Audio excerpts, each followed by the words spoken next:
اور مومن عورتوں سے کہہ دو کہ وہ بھی اپنی نگاہیں نیچی رکھا کریں اور اپنی شرمگاہوں کی حفاظت کیا کریں،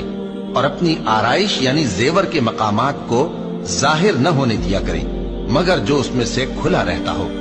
اور اپنے سینوں پر اوڑھنیاں اوڑھے رہا کریں، اور اپنے خاوند اور باپ اور خسر اور بیٹوں اور خاوند کے بیٹوں اور بھائیوں اور بھتیجوں اور بھانجوں اور اپنی جیسی مومن عورتوں اور لونڈی غلاموں کے سوا نیز ان خدام کے جو عورتوں کی خواہش نہ رکھیں، یا ایسے لڑکوں کے جو عورتوں کے پردے کی چیزوں سے واقف نہ ہوں۔ غرض ان لوگوں کے سوا کسی پر اپنی زینت اور سنگھار کے مقامات کو ظاہر نہ ہونے دیں، اور اپنے پاؤں ایسے طور سے زمین پر نہ مارے کہ جھنکار کانوں میں پہنچے اور ان کا پوشیدہ زیور معلوم ہو جائے۔ اور مومنوں سب اللہ کے آگے توبہ کرو تاکہ فلاح پاؤ۔